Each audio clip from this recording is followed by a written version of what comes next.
Huwag mong sabihing ikaw na pinakamagaling na manggagamot sa Hattori ay wala ring magagawa para sa aking anak. Hindi isang gaya ko ang kayang gamutin ang suliranin ng iyong anak. Ang sanhi nito ay isang bathala, kaya maaaring bathala rin ang makatutulong sa inyo. Kung ganun ay makakaalis ka na, Avisala Eshma.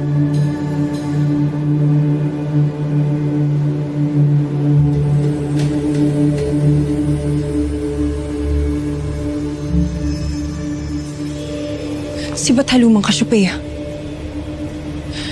Di ako kung tutulungan niya ako. Bakit hindi tayo magdasal, Ada? At kapag hindi siya tumugon ay agad akong pupunta sa Defas.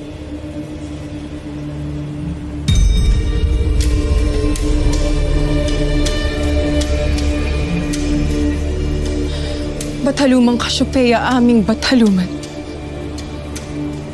Ako'y dumudulog na naway ako'y iyong saklolohan. Ikaw na lamang ang aming pag-asa.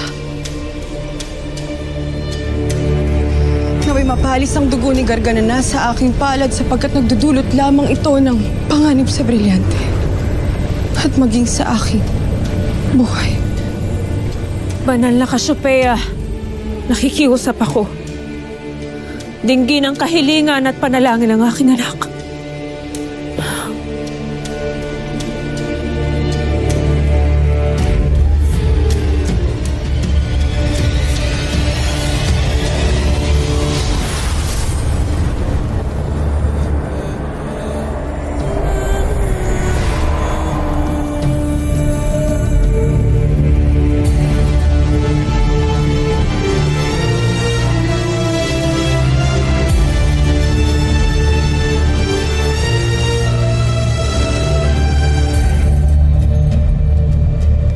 Ibidu.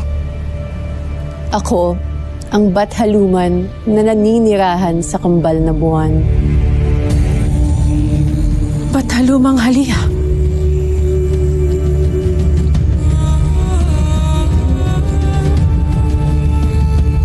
Ada, nakatitiyak ba tayong siya nga ang Bathalumang makatutulong sa akin?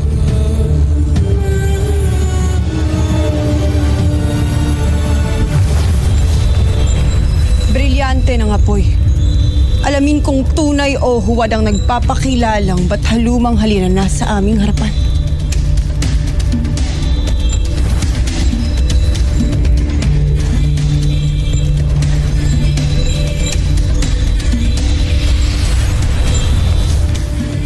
Ang kanyang kabanalan ay aming nararamdaman. Ikaw nga si Bathalumang Halia.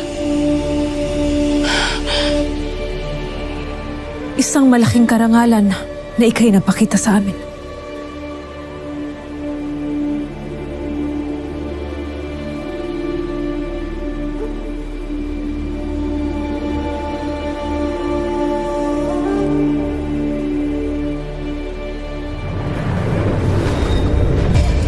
Bukhang liwayway.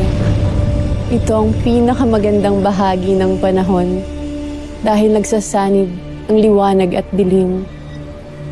Ang magkasalungat ay nagiging magkapanalig. Isang pagkakamali na aking naidantay ang aking kamay sa dugo ni Gargan. Nais kong matanggal ang kasumpa-sumpang dugo na ito. Tulungan mo ako. Akin na ang iyong kamay. Tibayan mo ang iyong loob.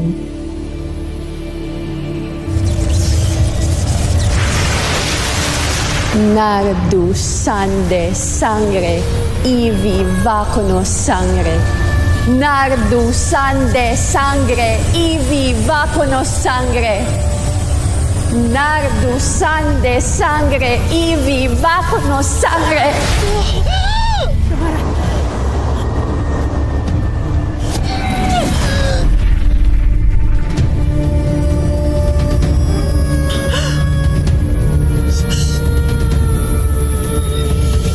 Malaya ka na sa sumpa ni Gargan, Flamara.